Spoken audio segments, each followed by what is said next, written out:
Good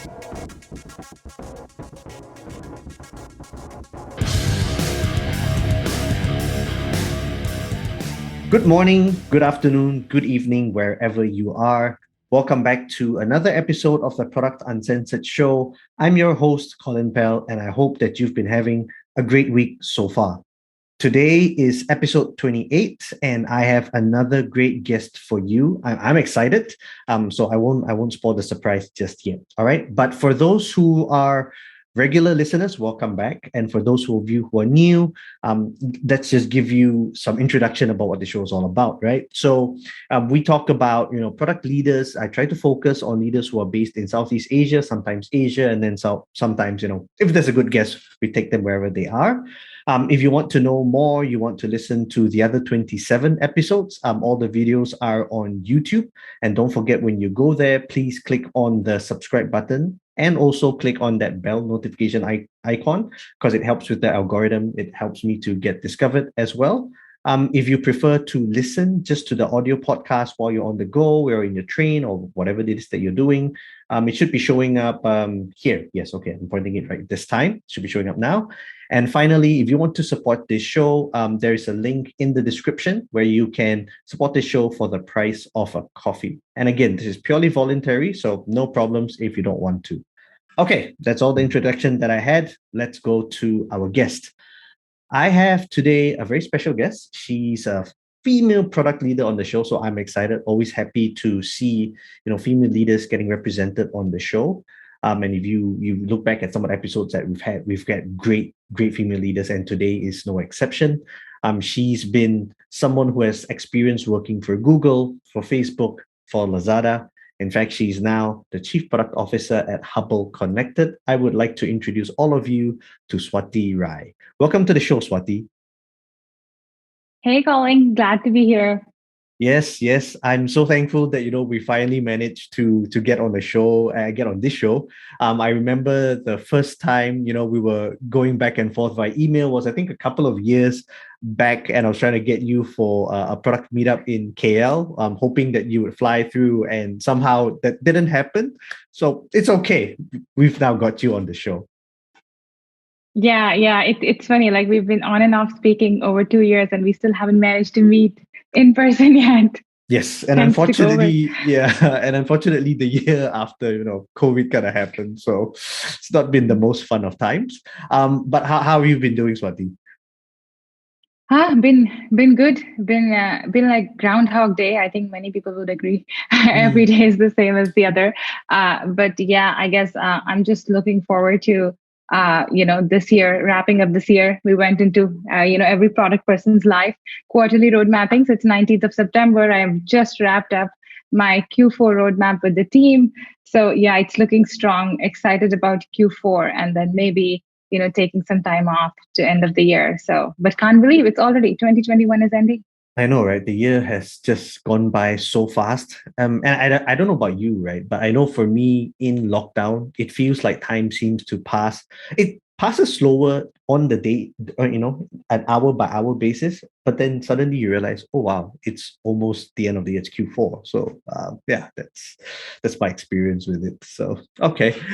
So again, great to have you on the show. So before we jump into I've got lots of questions in my mind I want to ask. But maybe you can, just tell the listeners and viewers, a little bit more about yourself, and maybe also a little bit about Hubble Connected as well. Sure. So I'm Swati. I'm based in Singapore. I lead product at Hubble Connected. Hubble is a baby technology company. We are an IoT company that has historically made baby monitors, baby monitors and cameras, home monitoring systems. But we've decided to take our focus to solving parents' problems through technology from year 0 to year 10. So right now we're thinking about how can we support mothers while they're pregnant through technology. So we do have a product that supports that. It's actually quite cute. You can buy it and you can listen to your unborn baby's heartbeat that connects to our app. and I've given it to a few friends to use, and they really love it. But then we're also trying to build a connected nursery ecosystem where if you're a parent who doesn't know what to buy for you're just having a baby, here is a welcome to the world bundle, the 4 things you'll need for your nursery, and they all connect and speak to each other, and you can monitor the well-being of your child through an app. So like it's a very exciting space for me, I guess, to explore and work in, having worked in the advertising and monetization space. And then we have like a very strong lineup of products and ideas that we're working on for next year. So yeah, it's B2C, it's IoT space. Hardware is new to me. I've not done this before. All of my career had been in software, but I'm still focusing more on the app and subscription side of the business right now. But it's a learning experience. It's very exciting. Very nice. So, sorry, what would you call Hubble Connected? Is it like baby tech? Because everything now has the word tech behind it. So it's just considered baby tech. I know, right? Yeah. Some people have said, okay, it's more about emotional tech, and I didn't know if emotional tech was a term, but I googled it, and yeah, emotional tech is a term. So I would say, yeah, we're in like the baby space, but since we're not making diapers, we're making tech gadgets, and it connects to an app. So you could call it, I would say, baby tech.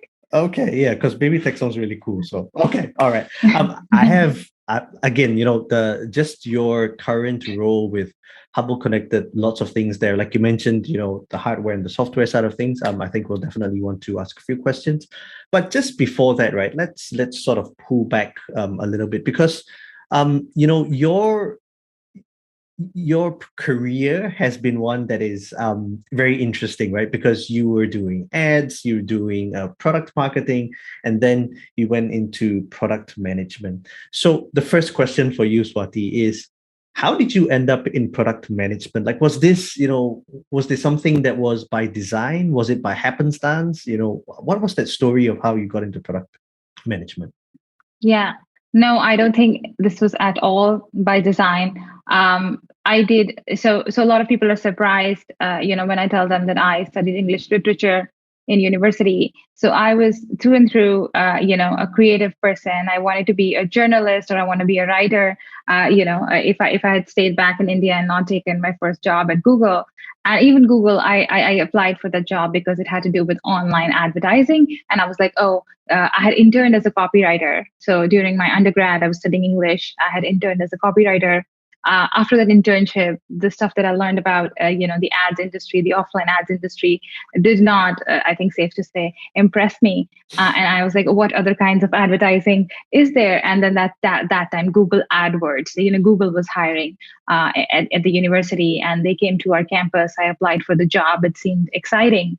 And I just got in. So my job was essentially to approve ads and write emails to customers, understand how the AdWords product works.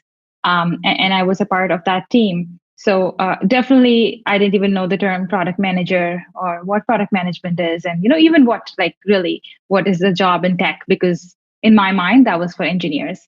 So, so I basically was working in advertising, and I learned, that's where I understood, okay, Google Analytics is essentially a product, and then I was like, okay, so what people who understand this, how to use Google Analytics, can become product specialists. And then, I tried to do a stint here and there. Google as a company, like very flexible, allows you to try different roles. And I tried to do that. And I tried to do a little bit of consumer operations. So I got flavor of multiple roles, but that helped me understand, okay, in tech, there are engineers who build a product, but then there are all these teams, that support it. And, looks like I like doing this and I like doing that. So I think that was my first exposure to do what somebody who works with a product or is a product specialist. That is the role that they had in the India office does, which I try to do for a bit as well. But then, I was just curious when I would speak to my advertisers. They would say, oh, but I'm spending money on Yahoo, and Yahoo does better than Google, or I'm spending money here. And I learned that, okay, all I know is Google advertising. There's so much more that's happening in advertising. How do I learn that?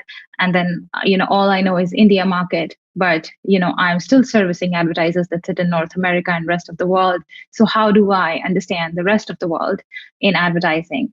And I think it was that question at the back of my mind again and again that led me to explore. I always joke, and Indians listening to this might relate to it, that as an Indian, You even need like a visa to go to the toilet. Like the Indian passport, like literally does not allow you to move anywhere and just, go and work.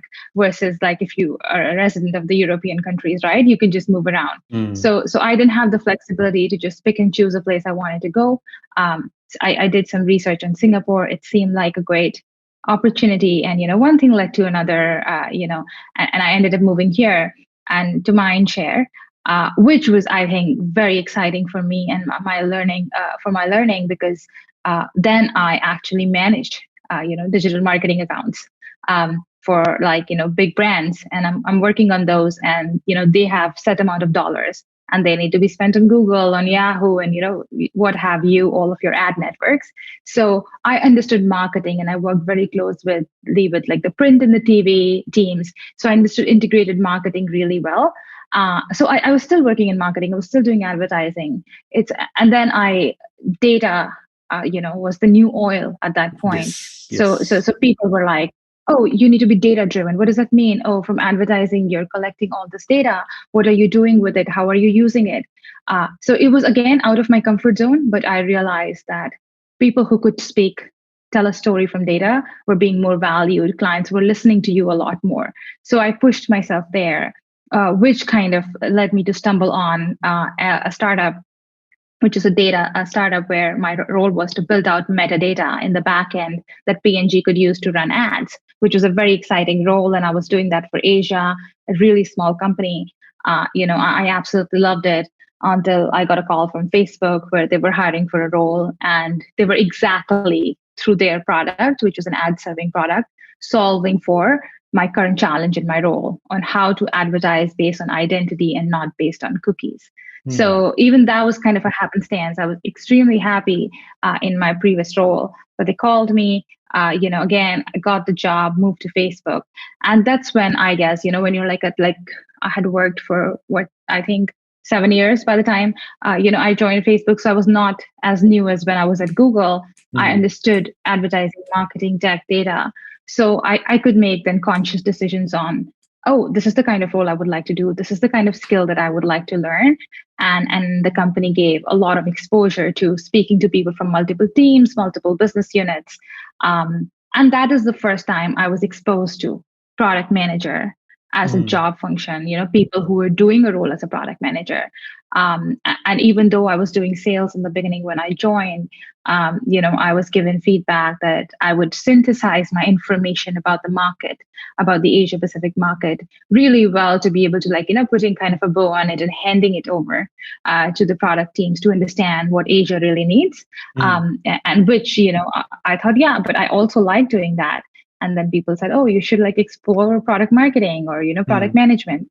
So I guess that's how it started. That was, I would say, my first, step into, oh, there is this job, even though I've done sales and marketing, I do have transferable skill sets and some skill sets to learn to move towards this. And I think it's interesting. Why not? I give it a try. And that's how it started at Facebook. And then when I moved to Lazada, that was just, I guess, a really great way to put all the learnings that I had, to put it into practice and build out that team and, launch Lazada sponsored solutions. Um, and then from there, I guess what I'm doing at Hubble was even one step further. Yes, you've done ads and you've done everything online, but you've never really worked in a company which has a physical product that Mhm. the customer is buying. How would this opportunity, and also a B2C directly selling to customers, right? Ads is B2B2C. Mm. So what would that look like? And again, back at a really small company, which I kind of missed, like my job before Facebook, I really loved that, working in a really small setup. So I kind of like had an itch for that again to try it Mm. out. And Mm. then here I am. Long-winded story, but no, definitely did not know what a product manager was when I started my career. No, very nice. This is what I love doing about the show is to hear stories about how people got into product management, and the stories are always very interesting because everyone has a different story. And and I think also because of the tenure that usually comes with it before you sort of make this jump into a product leadership position. Most of the people who I speak to or have on the show, they tend to always, stumble into product management, which always makes the story more interesting, right? But this does bring me to my next question. So you talked about doing digital marketing, then you did product marketing, and then now you're in product management. Now, if I were someone on the outside, looking in, I would be like, okay, these three things sound, they're like, similar but not the same. So as someone who has done all three, how would you, explain what is the differences? What are the differences between digital marketing, product marketing, and product management? Are they subsets of each other? Do they overlap? Do they not? I think one thing that is common between all of these roles, and even in a sales role, and I guess any job where you have a customer to service, is being obsessed about what is the need of your customer Mhm. and what makes them tick, right? And how it kind of connects us. In digital marketing, yeah, there was no product. I was running ads for people to see, like people like you and I to see. But I needed to know, what do I need to say in that ad for you to pause and stop scrolling your feed and click on my ad or watch my video, right? Mhm. And I was doing digital marketing at a time where mobile was like the new device that people were using. Short Yes. form video didn't exist, but people were, still trying to convert their TV ads into 60-second videos. So how do you make sure that people are watching your 60-second videos? Right. So I think that customer obsession kind of needs to be there to understand the needs and position yourself. When you think about product marketing, right, then your job is twofold, like how it's described. The typical words are used outbound and inbound. Mm. But in simple terms, as a product marketing manager, you are the voice of product into market, whichever market you're serving, and you are the voice of market into product, right? So you need to know marketing. When an engineer and product manager gives you a product, you need to be able to coach the sales team, build out a narrative, build out a go to market plan to launch this product, make it successful. But you also need to be able to collect feedback from the markets, and as juicy and data driven and anecdotal everything feedback, again, wrap it really well and be able to go back to product and engineering and tell them this is what the market needs for us to be successful from this product. So I think that's essentially what a product marketing manager would do. A product manager would go, needs to understand what a PMM does, but needs to go then take Mm. that package from the PMM, right? It's like relay race. Pick that package up and say, okay, this is the feedback that I've got. I need to validate it, and then go one step deeper to run their studies, to run their user research, to validate what the PMM is telling you, find out what more on what the competition is doing, look at data, look at projections to figure out, is it worth investing my time and my engineering team's time, which is so precious, in building or improving this product, and always thinking, in 2 years, what would this product look like? In 5 years, what would this product look like? And then actually going ahead, working with engineers, building it.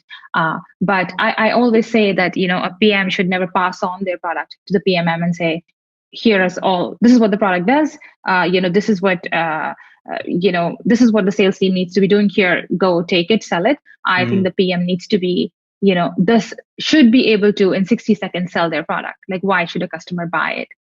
Right, as well. So one of the most complex role I would say is to be a product manager, because you need so many diverse skill sets. It's not just about writing a PRD, getting it aligned and building the product. I think it's a lot more, and it has just as many soft skills as hard skills needed to do the job.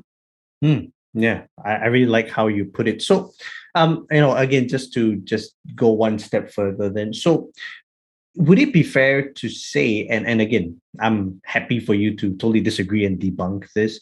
Would it be fair to say that, the product marketing manager's role is usually more at the top of the funnel, where you're trying to, get people to understand what it is that you want them to do, and the product management person is more of the step after you've gotten them onto your platform, onto your product, and then trying to make sure that they understand what's happening there as well. Would that be a fair um, summary of what the two roles would do and how they complement each other?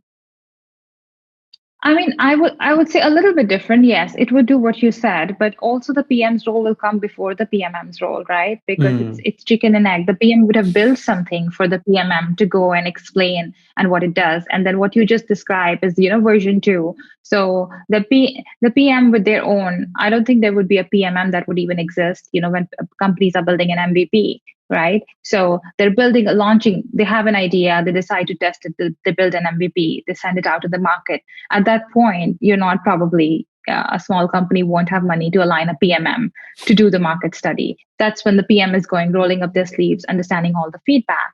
Then they say, okay, we've received great feedback. This product is going to take off. Let's build version one, version two, version three. This is what our roadmap looks like.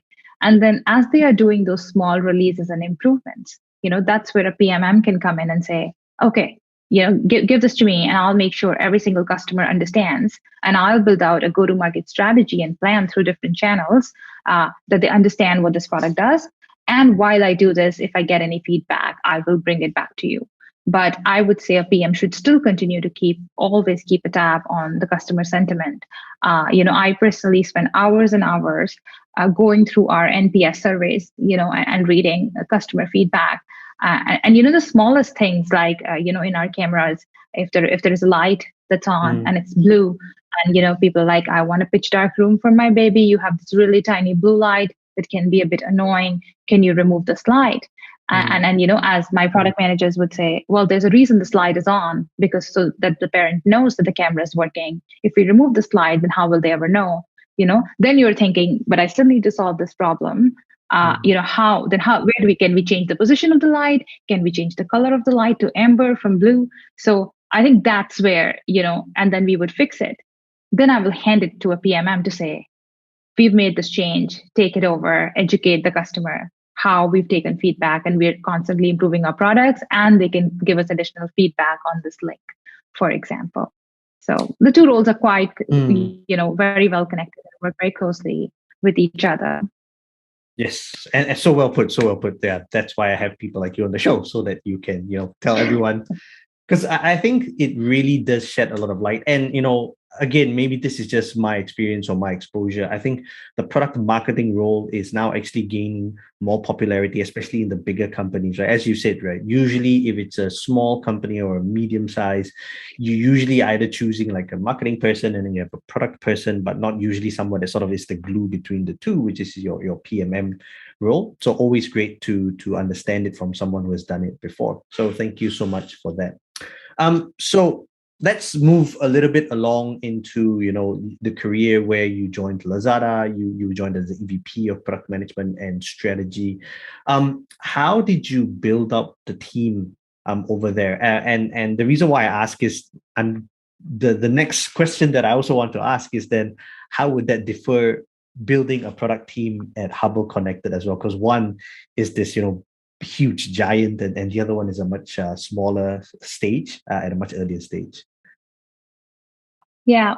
So I think that Lazada was one of the very interesting experiences that I've had, working there. Only because it's such an amalgamation of um, two styles of working, right? Because Lazada was a rocket internet company before Alibaba acquired it. So, Yes. the way it was built and the way it was run is like a lot of how rocket internet companies are run by consultants, in a certain structured way. Anybody who's worked at these companies would know what I'm talking about. And then Alibaba came in, which is like a market leader in China, and no doubt like the best technology, and the best results with what they've done. But the way they operate is like quite different. So I think it was so interesting for me. I kind of joined at the time where both of these groups of people were part of the company trying to do something together. And then Mm, there were new people like myself, being hired.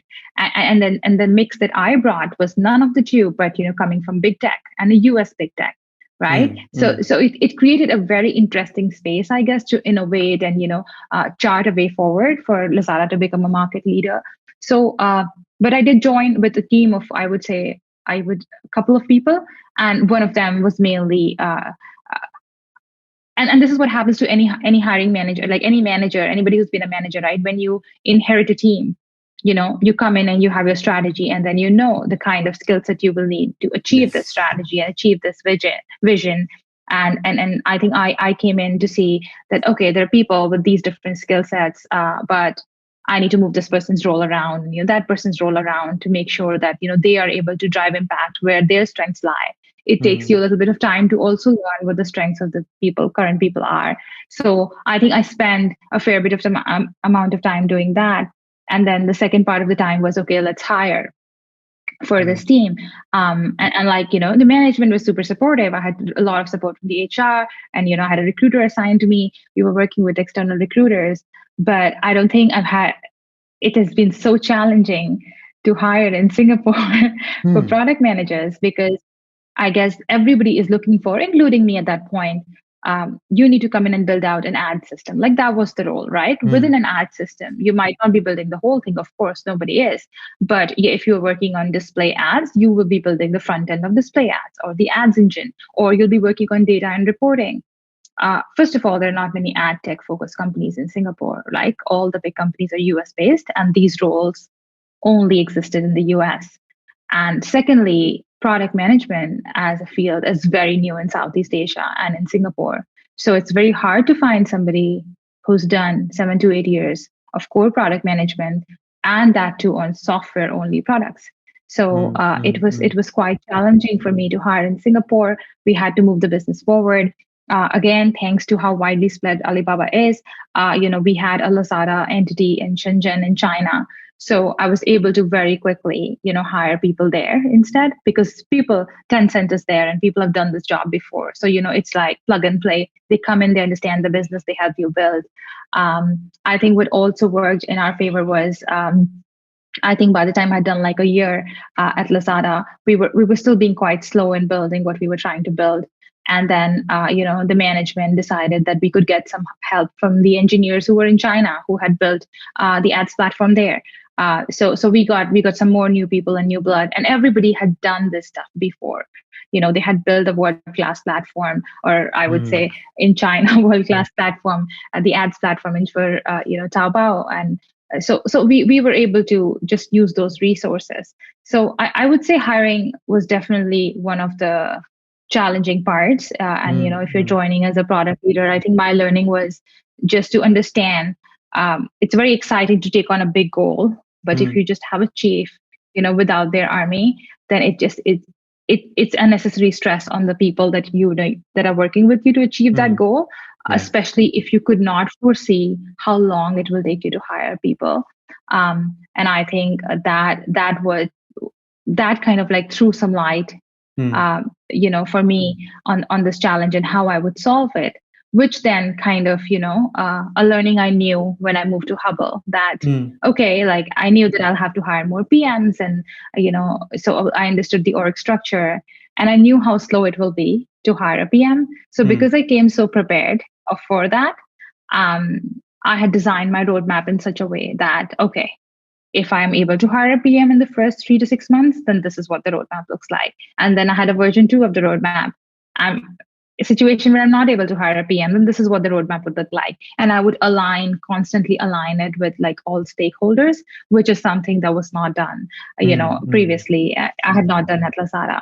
And then during COVID, like it's not been easy to hire. Again, and with the restrictions on, how many people with EPs that you can hire or not, has made it like even tougher. mm. But I guess so far so good. We're still we managed to reset expectations and deliver on our roadmap so far. Thank you. Thank you. Yeah, I think something that you brought up was very interesting. So when you said when you went to Hubble, you had like version one, or this is the ideal plan. I get to hire, and this is what the roadmap looks like. If I didn't get to hire, then this is what it would look like. So yeah, I think for viewers and listeners, I think that's really a great strategy that you can take as a product leader, right? So if you need to hire, what's the outcome if you have the ideal situation, and what if you don't. So yeah, thank you for that. So let's talk more about Hubble as well. So because looking at some of the career progressions, right, you've done Google in between, and then Facebook, and then Lazada, and then to Hubble.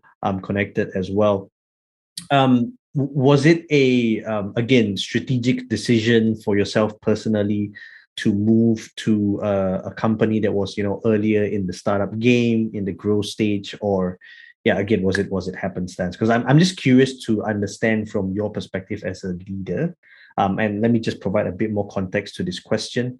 Sometimes people tend to think that FAANG companies are like, that's the holy grail. You get your FAANG, you're set for life. So I'm curious to know about your strategy, because yours seems to be, the other way. You did the Google, the Facebook, and then now, you're going to Hubble Connected. Yeah, yeah. I think, I've heard personally, I've asked this question to a lot of people, people I admire, my mentors, people whose careers I admire. And I think there is no right or wrong answer. It has to be a very customized and a personalized answer, on what you value at any given point in time. So the first time that made a decision, which was just not a typical decision that anybody makes, is leave Google to join an agency. Mm, Uh, Most people who work in sales at Google, I would say not most, but large part of them come from the agency world. So the movement happens in the opposite direction. Nobody leaves like Google to join an agency. People leave an yes. agency, even senior leaders leave agencies, and then they take, the head of and director level roles at Google. But again, at that point, I think it was never about running away from something, but running to a new experience and the curiosity of what would this be like, what could this be like, Mm, and then I always knew, and I think a lot of this goes to like confidence, levels. I was never book smart. I was always street smart. Even when I was a kid, like I was never top of my class. Anywhere, like, yeah, in English, yes, because I love languages, but math, no, don't even. If somebody looks at like my high school mark sheet, will be shocked.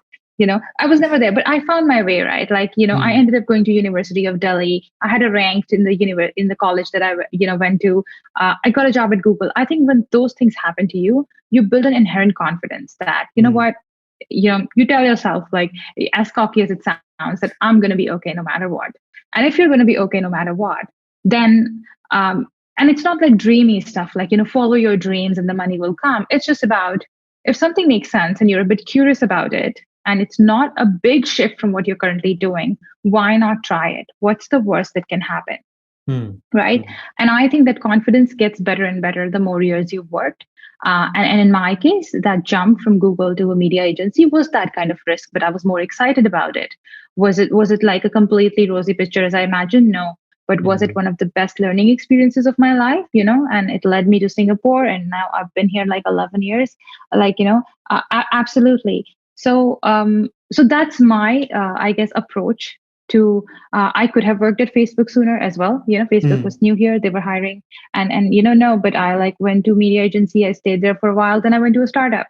And a lot of Googlers go back to Google as well.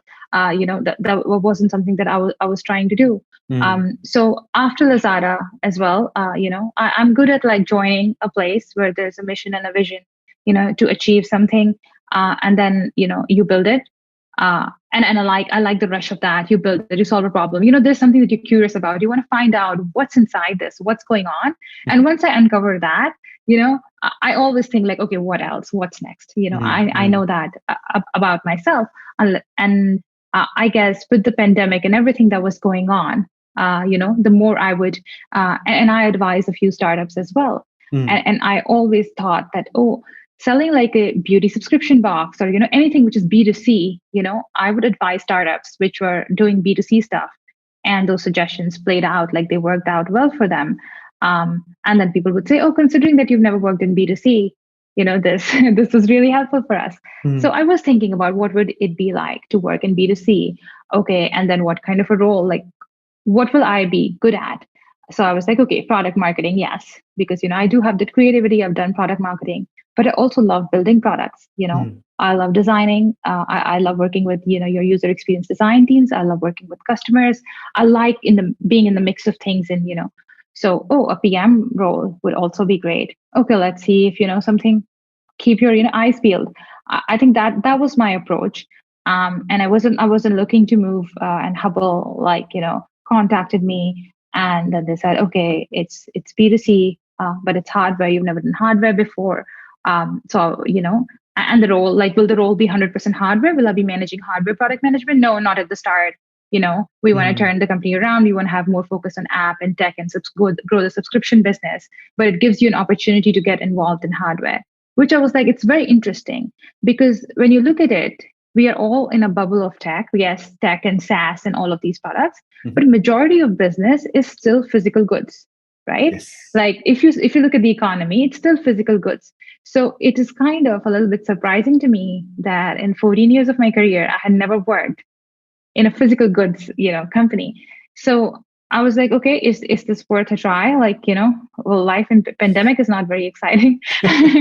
So why not? Like, why not? What's the Mm, worst that can happen? So I think just the motivator was for me was this. I'm mm, curious about something. It's something that I've never done, right? And what I'm optimizing for, what I was optimizing for is being able to work in something that's B2C. And moms, my friends, a lot of my friends are moms are becoming mothers, so building something for them. And it's very joyful. Like I sometimes give samples, etc., to my friends, and they try it out and they love it. And then the second thing was, it's a small company. You're able to like get your hands dirty and work with like multiple people. It's a global business. It's a global role. And then it works with physical goods, which I've never done before. mm, And then it has been a learning experience. For example, I could not tell you this before Hubble, that to ship, how much shipping costs, how do they impact the business and the retail price that you give to a consumer, and who covers that pricing, right? Like I'm sitting in calls where they're like, oh, the price of shipping a container from China to Dallas used to be $6,000, and now due to pandemic, it's $24,000. mm, That's a mm, huge hit on our margins. How do we solve that? I had not mm. solved those questions before. What I had solved was like, oh, why don't we move this button from A to B so it can drive higher conversion? You see? So I think it's just been a great learning experience, and every day is learning something new. Yeah, I totally agree. So one of the companies that I used to work for was a digital products platform that produced physical products. And similar to you, when I went and joined, and they were like, okay, now we have conversations about shipping, how does bulk shipping work? What if you're shipping in a B2C, it's single and raw materials? So yeah, it was definitely a learning curve. And yes, definitely appreciate you highlighting that. So here's the question that comes after that. How did you sort of prepare for moving to Hubble Connected, right? Because you're saying it was B2C, there was hardware involved. Like, did you specifically do things that would help you prepare? And then, how did that inform your strategy as well when you joined Hubble Connected? Yeah, I think that's a good question. I tried to speak to people who worked in this industry, like not I mean there are not many players in like the baby monitoring and baby tech that I knew, but anybody who was working in physical goods industry serving Mm, to customers, right? So I spoke to a few friends who worked at beauty brands and just say, okay, so how do you like, how does your business operate and what are the challenges? Because software side, so we have a subscription model for our app. mhm, So I've just launched and released an app in the US. And now, as we start selling our cameras and hardware, people will download the apps, and then we have a subscription plan, which gives moms a lot more value for money and peace of mind. So, I'll be tracking those numbers and seeing. So, mm, how to grow subscriptions and stuff is stuff that I know I'll be able to do and I'll be able to solve for. But how will the physical good interact with the app, and how will a good or a bad experience on a physical good can impact whether the customer ever buys from you again or not? And what do you do if a customer is unhappy then? mm, Is there a mm, way to win them back? And a good example would be Grab, right? A Grab or Deliveroo. I use the food delivery partners, and sometimes when the delivery is quite late, you call their customer care, you get a frustrated response, like um, or you get a good response. Depending on how you get a response, you may say, I'm not going to use this app again, but then they send you like a $10 voucher and email, and you're like, meh, okay, I'll just order one. So, no big deal, right? Can you yeah. apply the same thing to like a expensive hair care beauty brand, or like a baby tech brand where your products are Mm, $200 plus? Probably not. If mm, somebody's had a bad experience with your product, like a laptop, they're probably not going to go back and buy you. So how do you deal with that? How do you ensure understand customer experience and solve for it, where you can't hand out $5 free delivery or $5 food voucher? Yes. So I did spend time like understanding that to understand what I'm kind of getting into. And the second thing I think I spent time on was how big is the baby market? How big is this Mm, industry? Right. And my learnings from it was very early on. I was in 1 or 2 years into my career when the Lehman Brothers crash and everything happened in like, mm, 2008. But I read about which are the companies that were still doing well. And then it was like, things that people really need. People's day mm, to day life is not going to change. They're going to cut out costs that are, a little bit exorbitant. But stuff like people still their kids still wanted chocolates, right? People were still buying chocolates, people were still buying instant noodles and biscuits, etc.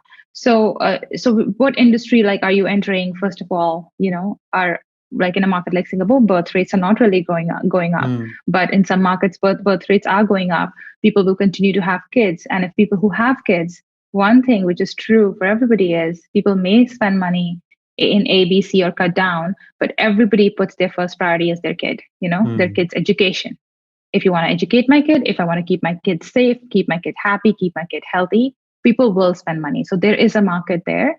And secondly, it's something that is like you're actually helping the society in a way, you're actually making a difference, which to me was quite exciting. So I think I try to understand more about the industry and where the ways to play, and how can you win the market, and which kind of gave me a sense of okay, what this would take, and then do I have it? Am I ready for this challenge? mm. But you never go into any opportunity, I think, with 100% of the information. Sure. At best, you'll have 80, but most people have 50%, and then the rest 50 you Mm. find out once it's kind of like you join, and then you just learn on the job. Yep, yep. Yeah, and you make a good point, right? You do your homework as much as you can, but then, even when you join, there's no guarantee, whatever you thought would be will be. And so for you, when you did all this homework, you spoke to peers within similar type industries. So how did you form your strategy for Hubble Connected? Like, what did you do specifically? Like, did you employ, like the 30-day plan, or did you employ specific frameworks in order for you to come up with your, like, how did you form the strategy as the new chief product officer for Hubble Connected? So I joined the company. So from the time that I got hired to the time I joined, there were Mm-hmm. some internal changes and reorgs that happened. The Mm, business took a different direction. So I would have liked to join where I joined the company, and then I love to do like a 30-day listening tour. I did the mm, same at Lazada. I think it works. I people that I admire do that, and they have good things to say about that experience. You just listen to feedback from different teams. They keep noting it down, and maybe ask one question in my role. Now that you understand my role, how do you think I could make a difference? How do you think I could mm, help? mm, And just lay back from giving your opinions, and how you would fix. Because as a new person coming in, right, and everybody does that. Oh, this is wrong and this is wrong and we could fix this. You don't really make any friends doing that in your first 30 days. So I would have liked to have done my 30-day mm, tour, 30-day listening tour. But again, best laid plans, right? That's the plan that I wanted to join with. But even before I kind of joined, our CEO was talking to me, and then he was like, "Oh, we've had like a change in direction, and here is the new direction. And with the mm, new direction, the app needs to launch at this point, and our product needs to be out in the market by this point." So basically, we were rebranding ourselves. We were a licensing partner before Hubble. You couldn't buy in the market a Hubble product. It would have been a product by a named brand powered mm, by Hubble. And mm, we said, no, now we want to launch our own products. Like when you pick up a monitor, you'll see it's Hubble Connected monitor, mm, and the app is a Hubble Connected app. So we were not even like, I guess, rebranding. We were launching a brand new brand, which is right. not what would have been the plan when I was discussing. I was Mm, I was signing the job offer. So I was like, okay, this is exciting. This is a space. So many startups are coming up, and all of our competitors are like 6 to 7 years old. So mm, we'll do great. I'm excited about this. mm, Except, oh, so that means the subscription plans needs to be finalized on like my seventh day at work. So I'm coming in, and I'm looking at these features that our cameras offer today. And I'm supposed to decide in 2 weeks what would be free, what would be paid. And if it is paid, what is the pricing strategy, mm, right? Why are we mm, pricing it? So I think I was just completely, it was literally like being on a project. I completely forgot that it's a new job. I completely forgot that I'm supposed to do one-on-ones. And, I just spoke to the people necessary to do the pricing. I spent so much time with engineers and I was like, okay, these are all the features. And, I did some small user interviews. I was posting on Facebook groups saying $50 Amazon voucher. If you're a mom, will you talk to me? So I think it was the true version of joining a startup Yes, I where was just you are gonna the say that. CPO, Yeah. but you're the CPO and you're like, hey, user interviews. Okay. So, what feature do you care about? Live streaming, night quality, blah, blah, blah, and all Mm, of that. And then, okay, what would you pay for? What would you not pay for? Would you pay for this? Would you pay for this? How much would you pay? And doing those sense checks and very quickly, and then building out a price plan and say, hey, go engineering. This is how you implement this. And then, kind of socializing it within the company. So it was, I would say I had to hit the ground running, which, mm, when I look back, could it have been done in a different way? Yes. But then one thing about joining a startup is things change very rapidly, right? And if you are yes. not agile, if you can't very quickly say, okay, it is what it is, this needs to be done, let's get stuff done. And if you expect a big company structure, then the place is anyway kind of not for you. Mm, So I don't recall having enough impact in the first 30 days of my job ever in my career. Then I would say that I had at this job, and it was completely unplanned. mm, It was completely unplanned. And then we ran into other things like shipping delays because of mm, COVID, and we had to ship out the products, and then they were not ready, and then we had to think on the fly on what do we do. It gave me more time to improvise my app. It gave me more time to then do more user interviews, and instead of releasing a very skeletal version of the app, release something that moms will actually love. mm. So we managed to kind of, do that. But yeah, as you can imagine, it's fun every day. Mm.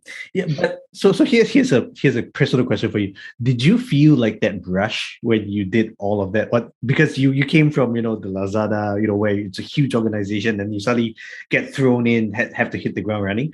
For you, was it this rush? Like, I don't know, because for me, when I joined, I went to an early stage startup, and when you hit that ground running and you just like, it's this survival mode kicking in, you're doing it, but at the same time, right, when you've got like this 2 minutes to breathe, you're like, wow, I just did this. Did you get the same feeling as well? Yeah, no, I think I did. I do like to keep busy, and I Mm-mm-mm. like my days to be filled with more things than answering emails that says saying, "Oh yeah, this is approved. Yeah, this looks good." Like I don't. I know that's a part of a job. Like I have to approve a lot of things. Constantly people are like, "Oh, can I run this by you?" But I actually like going Mm, deeper and getting involved and giving detailed feedback.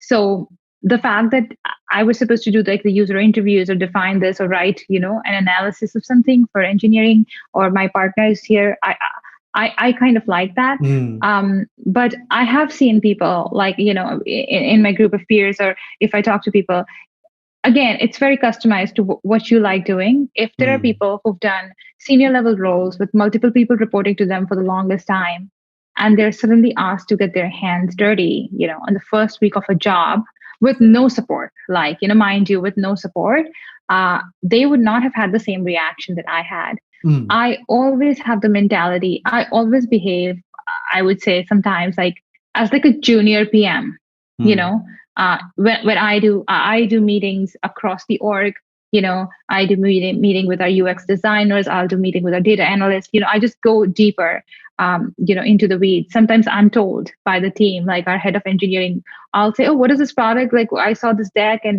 what is this idea? I want to be involved. I want to discuss. They're like, yeah, it'll reach you in a couple of weeks. We are discussing internally, so they'll keep it there until it's been perfected. But, and I'm working on that. I kind of have to step back and don't just poke mm, my nose into everything premature. So yeah, again, my personality is such that I enjoyed getting, mm, mm, into the weeds. It's also something that I would say that, I learned at Lazada as well, that the more it was I'm not technical, right? I don't have a technical product management background, but mhm, my boss encouraged me to understand that. And the more I got into the weeds, the more confidence it gives you. You're asking the right questions and people value the inputs that you have. But I would say it's not for everyone, because I've seen some Mm, people, who reached out to me who struggle with this. yeah. That, oh, I was promised X number of people, I was promised the support, but I haven't received it. And then it's like you're caught on the wrong job then, Yeah. in a Yeah. way. Yeah, I totally agree. I think there's a certain type of personality that enjoys, just rolling up your sleeves, getting in there. There are those that are better in terms of people managers, so different flavors for different people. Fully agreed there. Um, I was going to ask you as well. What was your experience like? Joining an organization as the chief product officer when it's COVID, right? Because obviously everyone else tends to most people have normal onboardings and meeting of people, and for you it was done during a period of COVID. How did that impact your did it impact you at all, or did it not? I would, of course, like it has an impact, right? Like Mm, onboarding remotely in a role is never easy. And I had worked with people who were onboarded remotely, like at Lazada, we were constantly hiring, right? And there were people who were onboarded remotely. And as a manager, you try to do your best to like give them a great onboarding experience. I think I was very conscious. I'm the kind of person, if I prepare myself for the worst, I just do well, So when I was onboarding as well, we were thinking, okay, our management team sits in Hong Kong, my engineering team sits in India, and then all of my sales leaders and counterparts, stakeholders sit in the UK and in the US. So how am I ever going to like meet them within this year? Let alone.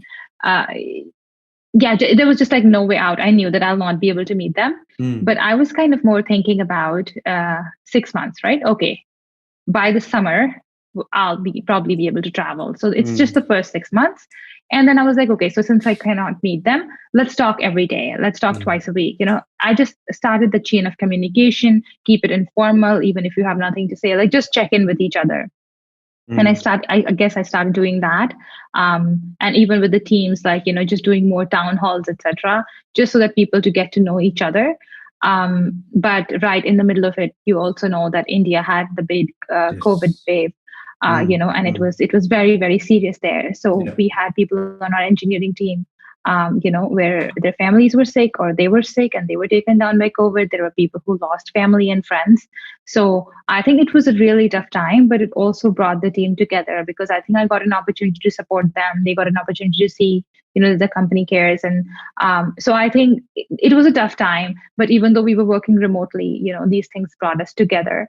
Mm, Um, I'm still, when the bubble was going to open between Hong Kong and Singapore, I was excited to then fly to Hong Kong and meet the team. And then the bubble never really opened, right? yeah, And even unfortunately. today, there's like a two week quarantine if I try to go. So I would say I came in prepared that 6 months I won't be able to travel. So for Okay. 6 months, if I am onboarding remotely, here are the things I need to do. I'm also like, I've again through my jobs I've learned to over communicate. So even though there was no structure of like sending out weekly reports and wins and achievements of the team, I started that process. I would like send out a weekly report. I would send updates to everybody that, oh, this is what the team's working on, this is what I'm doing, what are you doing.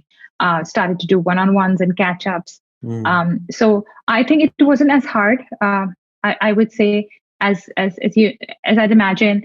But again, just to share my experience, I mentor someone who's kind of took on a new role early this year as well, but mm, at a much obviously like a larger company and a junior role, right? So when people are looking up to multiple layers of managers, and they need a lot of direction, right? So it depends on the stage of career that you're at.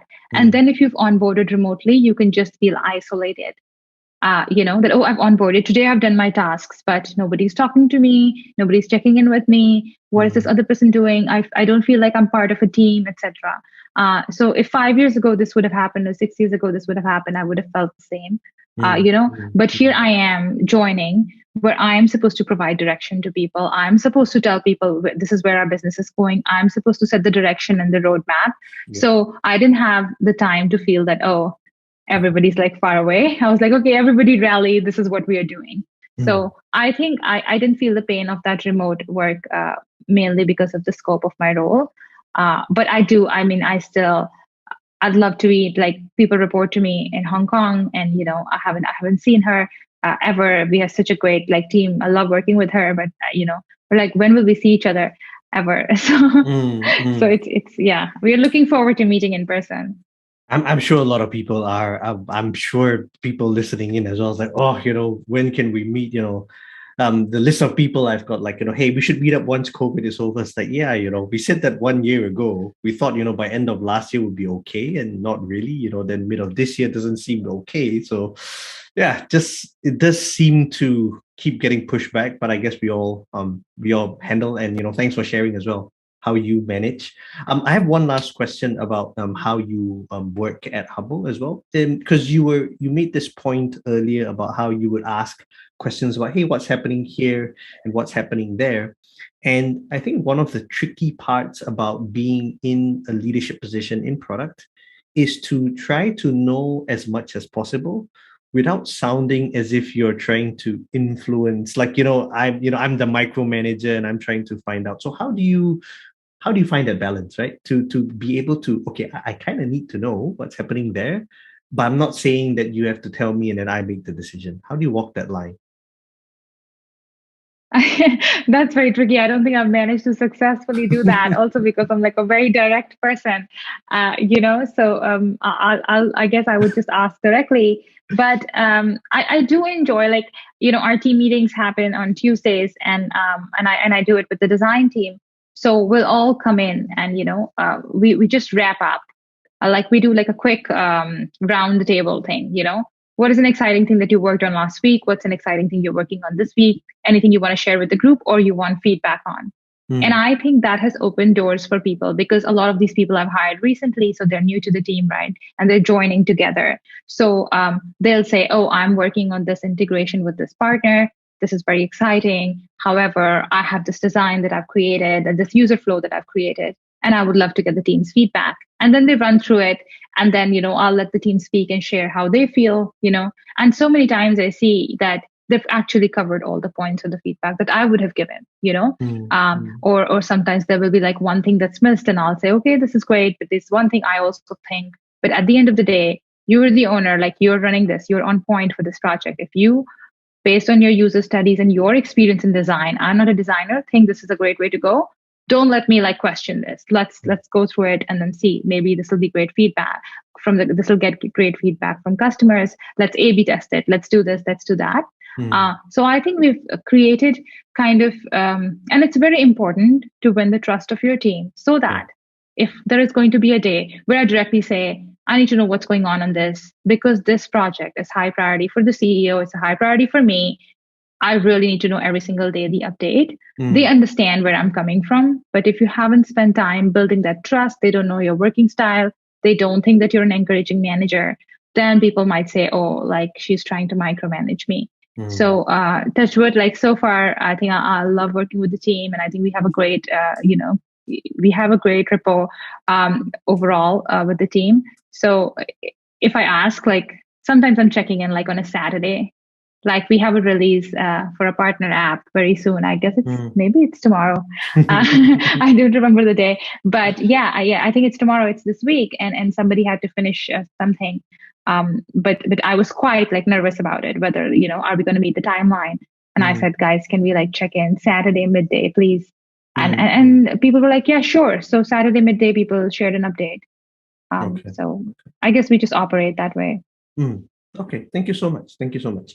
I kind of want to switch track a little bit as well, because I know that, as a female product leader, you are also using your position to help other female leaders as well. I think you have been involved with Women in Product Singapore. Um, Mm-hmm. Tell us a little bit more about, how did that happen, and, what's your motivation of getting involved with this initiative? Yeah, so I got involved with Women in Product Singapore. I think actively when I joined Lazada, and I think that's when uh, you know, the team that works, that manages the group and the events. reached out to me and they were like, okay, we have this event. We'd love for you to like come and share your experience and speak on a certain topic, and talking about just being a PM, moving from PMM to PMM, PMM to PM, and Southeast Asia, being a PM in Southeast Asia. I think all those questions that kind of repeatedly get asked. So I presented there at an event. I think it was at PayPal, if I'm not wrong. Yeah, and that was beginning of or middle of 2019. And since then, there were like multiple events. So at Lazada, I hosted an event again for women in product. We did a roundtable, just speaking to multiple women. So I got involved with multiple events. I created a network there, and a lot of women there reached out to be, mentored. I made some good friends. I'm actually, I'm friends with like so many people that I've met on the Women in Product group. Yeah, that's how it started, and it's unfortunate that we can't meet in person because of COVID. But we recently did a panel again, which talked about the challenges of motherhood while being a PM, which I think is an important topic to handle. And we had some really, really amazing PMs on the panel. I was moderating it, who would talk about how they've navigated motherhood, either becoming a new mom or they're already a mom but being a PM because the job is so demanding. And we got some really great feedback from that event. Okay, great. And so would you be able to share, and I think this is something that I personally want to make more explicit as well. Like, it's not always clear that as a female, let's not talk about even product, but as a female into leadership position, it's not always as easy. So having said what you've done about having this roundtable as well, would you be able to share with all listeners, like, what are the biggest challenges that females face as product leaders? Because I would like our listeners to know, and perhaps maybe talk a little bit more about how we can help to solve this problem together. I think what I've generally noticed, I wouldn't be able to say that, okay, females face a challenge and men don't, because I've managed men who face, or mentor men who face the same challenges that a female is facing as a PM. I would say, if all things being equal, if you're actually good at your core job, right? Men are usually more confident in raising their hands to take on new responsibilities than females are. So if you say, hey, this new project has just come in, I need somebody to represent us or talk about our product to this client, or anything for that matter, right? And there are a bunch of people in the room, and then a guy will say, yeah, I'll do it. But a girl is thinking the same thing, but in her mind, she's going over it. Okay, this is a great opportunity. Can I do it? Do I have time to do it? And she's like arguing or kind of debating with herself. And before that, the guy's raised his hands. And to me, that's a very simple thing. But I think that is the challenge that women face, and nobody can really help them overcome it than themselves. So I think it starts with self-awareness. You're good at your job. You know that you're good at your job. There are people around you who've told you you're good at your job. A new opportunity comes in.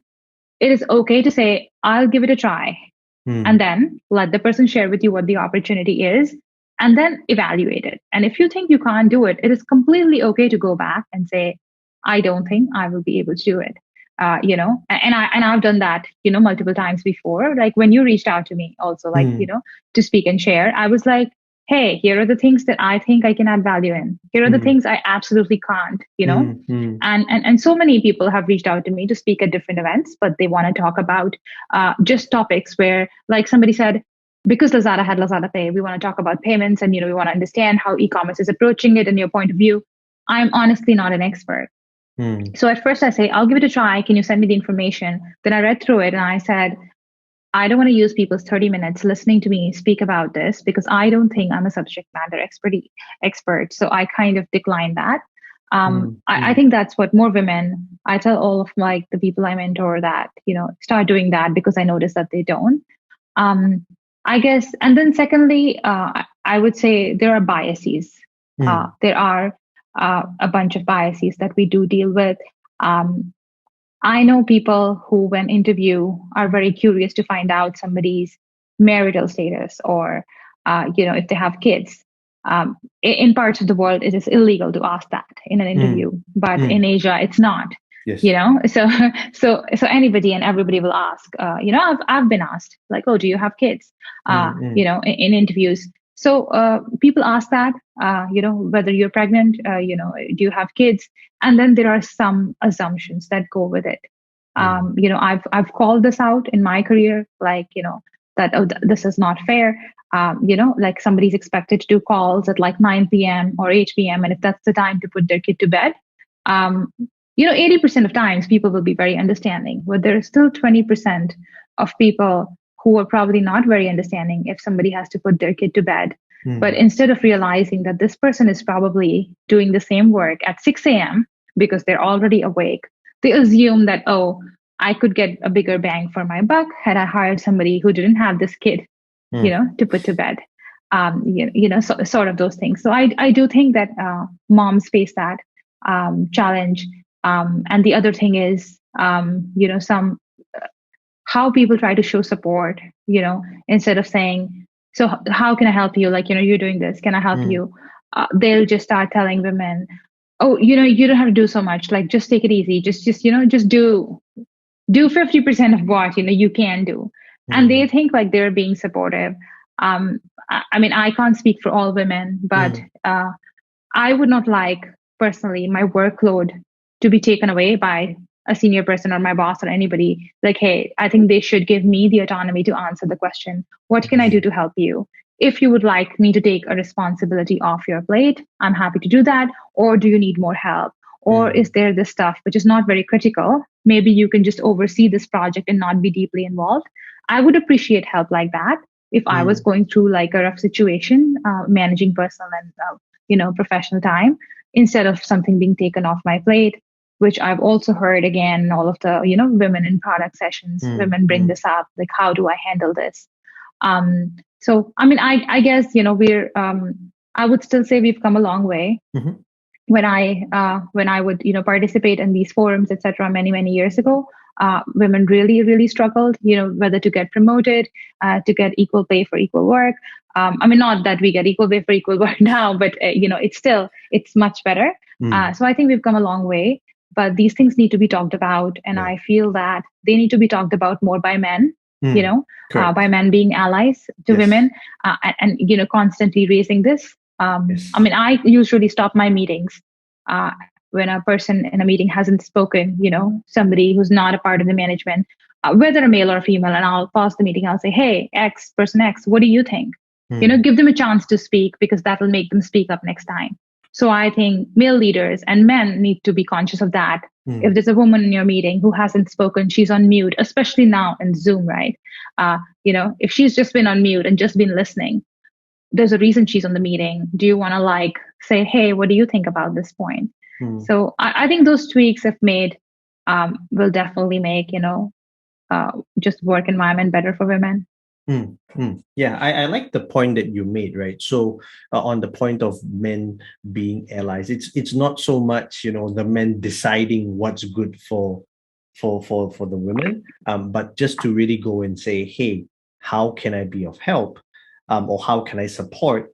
And then let that person herself speak and say, oh, I'm actually okay. I'm really fine. There's nothing, that you need to assume that I need help with, or that, yeah, maybe I need a little bit of help there. I think that's a really good point for us. So, men, males, if you're listening, if you're watching, I think, this topic does come up every now and then. And I think what Swati has just mentioned is a great starting point, right? Don't assume what people need, but let's start with, hey, can I be of any assistance, or can I help support something? And if you do see or hear your colleague who's been noticeably silent, maybe ask them how things are going. Do they have a point of view? Because I think you're right, Swati. If you've invited, these many people into a meeting and some of them not speaking, there are either two things, right? Either you've overinflated your meeting invites, or somebody is not confident enough to speak. So yeah, thank you so much for that. One more question around just being a female product leader, and again, this could be from your experience, it could be from the women in product groups that you've been involved with. And again, I'm coming at this completely transparent. Feel free to shoot me down if you need to. Tell us a little bit about juggling motherhood and being a product leader? Because that's, I think, again, I would love to hear these stories about how women have, sacrificed a lot to get to the same point as men. And I think this is also because I feel like, there are certain things that men will not be able to do. Or even in some patriarchal societies or groups, they tend to just leave it to the women. So, is there anything you could share on that as well? Yeah, so I guess I can share from the session, the forum that I Mm, moderated. I don't have kids, so I don't have a personal mm, mm. experience. The only thing I have to juggle with is how much more sleep I can get versus the work I need to get done. Yes, yes. That's me juggling. Oh, can I snooze once more? But Mm, and I think, but from the other women, I think women who have kids and are product managers, or maybe non-product managers as well. I just interact more with PMs. mm, They are the best at managing their time and they ruthlessly prioritize. I think mm, that is something. If you want to learn how to do prioritization, go to a working mom, and just watch her, shadow her for a week, and you'll know, how prioritization really needs to be done. These people, I think they are some of the smartest women I know. They'll be, they're doing a great job at home. They're doing a great job with their mm, kid. They're doing a great job at work, but they're not super women, right? They're okay if they fall short of something, oh, like you didn't check your kids' homework today or something else, whatever those challenges might be, mm, or mm, even at work, saying no. I think over a period of time, women who have managed to juggle motherhood and PM careers successfully are the ones who have learned the art of saying no, and confidently so. So it all, I think, goes back and it's mm, rooted into confidence. And sure, your peers and your allies and your mentors and men around you and women around you can help. I think it's more of an internal job. It has to do a lot with self-worth. And, I talk a lot about that. You have to like take a piece of paper and write down the 10 things. If you were a second person, if mm, somebody else did, how would you compliment them on it? I made somebody do this exercise, right? Let's look at the last 1 year. What are 10 things? You are another person. You are not yourself anymore. And this is what this person has done. Write them one congratulatory line. And she wrote that. And I said, read it. These are for you. yep. Now, would you give, right? Now, how do you feel about this person? She's like, oh, wow, she's awesome. I was like, exactly, that's who you are. You're awesome. You managed to do this during COVID. And I guess if we feel like that on the inside, then on the outside, we'll feel, I would say confident enough to say, ask from our partner if we need, some me time, please take care of the kid. I need to do this, tell our kid to like, let me sleep in another hour. Who knows if they listen, Mm, and then, tell our bosses that, hey, I need a break right now, or I can't turn this around by Friday. It will be next Tuesday. yep. So it's an inside job as much as it is asking for support. But I've all the women that I've spoken to who, they've all had a learning curve and then they found their way. And, I think they're doing great. And I hope I can do it. If I can do like half as much as them, like if I have a kid, like I'd be very proud of myself.